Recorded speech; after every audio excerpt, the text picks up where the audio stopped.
L'homme ne vivra pas de pain seulement, mais de toute parole qui sort de la bouche de Dieu. Voici votre moment de méditation quotidienne.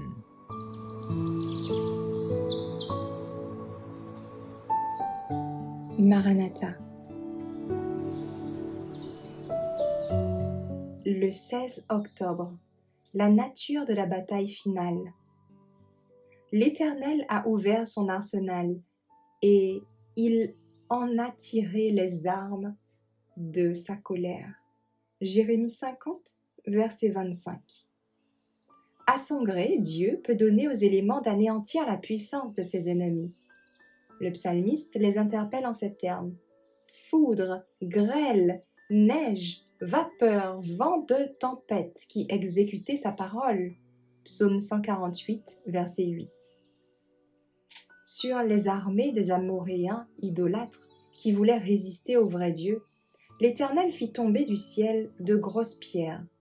Il nous est dit que durant les scènes finales de l'histoire de ce monde, il y aura une bataille encore plus grande, durant laquelle l'Éternel ouvrira son arsenal et il sortira les armes de sa colère.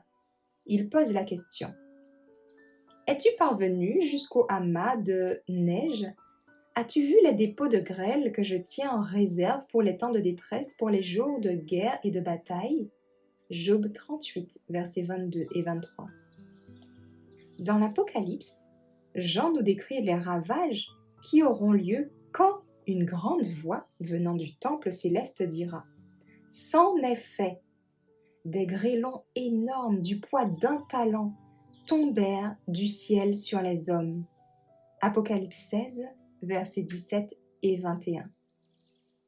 Dans les scènes finales de l'histoire de cette terre, la guerre fera des ravages.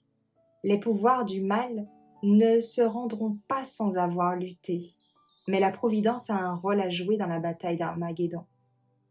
Le capitaine des armées du Seigneur sera à la tête des anges célestes pour diriger la bataille. Celui sur les vêtements duquel est écrit « Roi des rois et Seigneur des seigneurs » dirige les armées du ciel vêtues de lin fin, blanc et pur, et chevauchant des chevaux blancs. Quand il reviendra sur la terre, il ébranlera non seulement la terre, mais aussi le ciel. Hébreux 12, verset 26. La terre chancelle comme un homme ivre, elle vacille comme une cabane. Ésaïe 24, verset 20. Les cieux sont roulés comme un livre. Ésaïe 34, verset 4. Les éléments embrasés se dissoudront, et la terre avec les œuvres qu'elle renferme sera consumée. Mais l'Éternel est un refuge pour son peuple, un abri pour les enfants d'Israël. Joël 3, verset 16.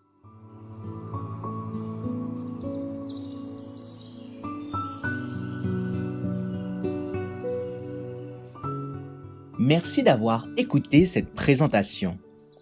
Assurez-vous de nous rejoindre demain pour votre moment de méditation quotidienne avec lereste.org.